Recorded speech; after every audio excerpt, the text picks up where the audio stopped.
going on, everybody? It's Davey from the 80s, and you are now entering the Chop Shop. So park your ass right there. Today, we're going to be looking at different Dragon Ball Z Dragon Ball Super films. I'm going to be ranking the 3 Dragon Ball Super films from worst to best. So 3 being the worst and 1 being the best. Why did I choose to do this? I chose to do this because I've been reading on the brand new arc of Dragon Ball Z, the Moral arc, and I am super amazed by this. And I miss Dragon Ball Super. I miss Dragon Ball Z content. That's why sometimes I watch the hero content, even though it's non-canon. Now, the difference between the Dragon Ball Super films and the Dragon Ball Z films is that the Dragon Ball Super films are actually canon to the series, unlike the Dragon Ball Z films. So like Cooler isn't canon, Janemba isn't canon, Android 13 isn't canon. But the Super films, Broly is canon now, right? So let's start this off. Number 3. One of the worst Dragon Ball Super films to me was Resurrection of F. Why? First of all, you brought back a character that was already established in the lore of Dragon Ball Z. You brought him back. Okay, fine. I know the only reason you guys brought back Frieza was because of financial reasons, because Frieza is a big monetary pull. He brings in a lot of money because he's a fan favorite. I get that. But at the same time, if you're going to do that, at least make the story surrounding him decent. The story around him wasn't very decent. Okay, so basically, after getting beat up on, got chopped into a million pieces on Earth and blasted into oblivion by future Trunks, his henchmen come back years later down the line, steal the Dragon Balls, wish him back, take the pieces of him and restore him. He sits back and says, you know what, I got to do things differently. I already know, going back to Earth, I didn't learn my lesson. I learned my lesson already. So what I'm going to do is I'm going to train and I'm going to come back. The stupid part about this film is I understand Frieza is a prodigy. I get that. He was born with a ridiculously high power level. But at the same time, it shouldn't take you 4 months to jump from Frieza Saga all the way to above Battle of the Gods tier. That is a ridiculously high jump, even for a prodigy. That's why I don't, when films take already established characters and then they give them this ridiculous power boost, that's the reason I don't really like using established characters. Okay, like I get it, Broly was an established character, but this isn't that Broly. This is a brand new Broly. So creating a new power level with him or establishing a new power grid with him is like starting off fresh. Frieza, you're not starting off fresh. Frieza, when he was resurrected, was as strong as he was when he came to Earth when Future Trunks killed him, which was a little bit stronger than what he was when he was on Namek because I guess the mecha Frieza, the mechanics or whatever, gave him a little power boost, right? Now, granted, this was the stupid part. He says he learned his lesson. He was going to train and then go back and seek his vengeance. He didn't learn his lesson because if he would have learned his lesson, then he wouldn't have rushed back to Earth after 4 months of training and attaining a new form and being more powerful. Because remember, when he was restored and he was in his mechanical form, they said that he was stronger. So he automatically said, well, I'm stronger now. I could go over there and I could beat these Saiyans now. Nah. So you went, you didn't learn your lesson, you trained, you obtained a new form, you came to Earth and you got beat again. That movie to me was the worst of these 3 films so far. It was a dumb story. You basically brought Frieza back just to be killed, and then that power jump from Frieza Namek Saga all the way to beyond Battle of the Gods is ridiculous. Ridiculous. Coming in at number 2, Battle of the Gods. Now, Battle of the Gods to me was a very good film. It was the reintroduction to Dragon Ball Super. It was establishing a whole new series. I loved it for that. But at the same time, it wasn't the greatest story. You have a destroyer god waking up after a certain X amount of years or whatever, and he had this vision that the Super Saiyan God will arise. Now he's running around looking for it. That's an all right story. It's a good story. It's not great, but it's okay. That's why it's at number 2, right? So you you wake up, you have this premonition, you go out to find the Super Saiyan. Now, what I did like about this film, What I liked about it is the fact that Goku wasn't going. There was a big power gap between Goku and Beerus. It was no way that he was going to just close it by simply training. Even if he went and went in a hyperbolic time chamber, it wouldn't have happened, right?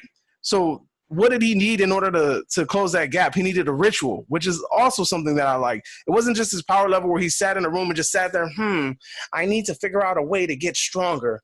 Let me just yell, and I think eventually the power level will come to me.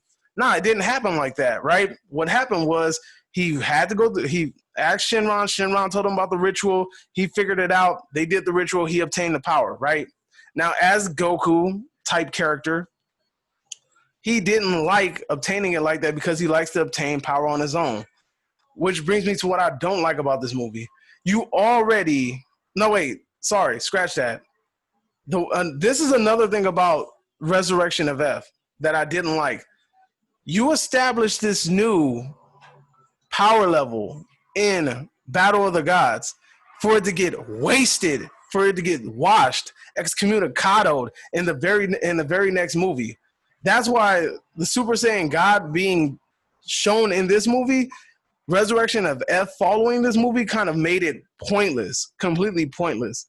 I didn't really like the design for Super Saiyan God in Battle of the Gods. The pink hair or red hair, whatever you want to call it, it's whatever. All right, it's kind of like the skinny frame, the red hair. It's not really something that I was really personally a fan of, right?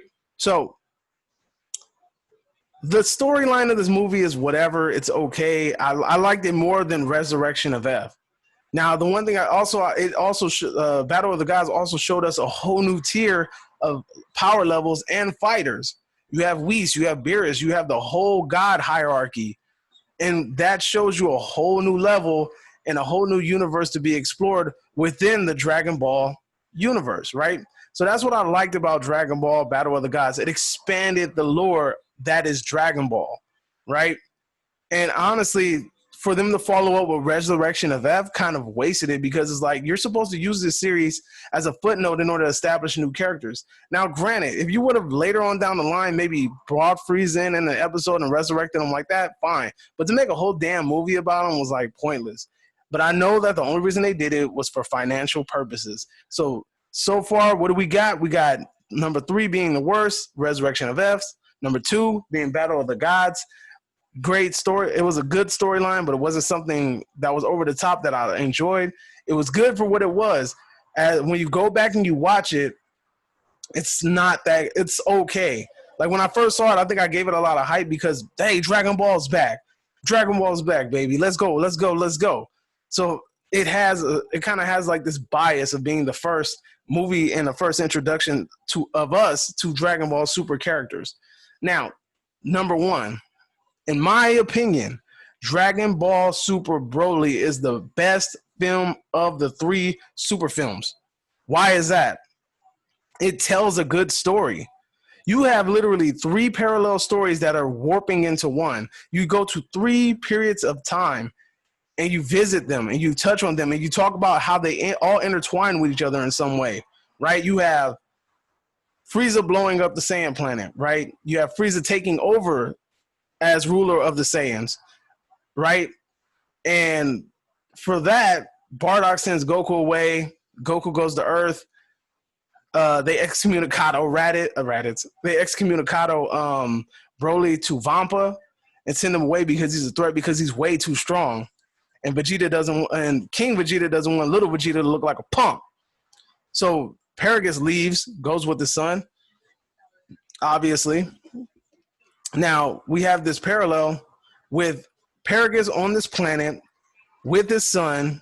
It's a planet that literally has no kind of life, and it's going to be very complicated to survive there. So he just stays there, awaits rescuing with his son, Broly.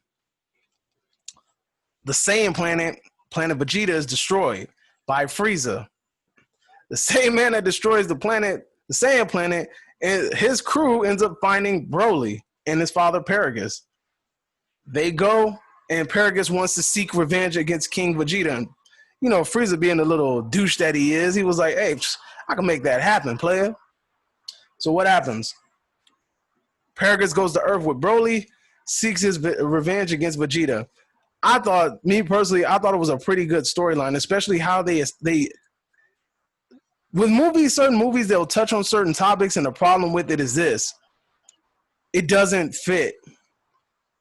The good thing about this film is that when they go to the past and they touch on this and they touch on that, it all ends up intertwining and making sense. It wasn't just there just because, like, hey, man, we're going to throw some more Dragon Ball Z lore in you. Take that, pocket salt, right? No, it actually was meant, it has a purpose. It's not just there just to be there. Now, everybody gets mad about Broly. Well, why the hell is he so powerful? Why is he so powerful? Oh, man, power scaling is off in this movie. Granted, it might be, but at the same time, Broly is a brand new character in this film series. He's reinvented. This is a brand new Broly. He's never been heard of before since this movie, right? In this series, he's canon now. So this is a brand new Broly. You understand what I'm saying? He's brand new. You can make him as strong as you want to make him.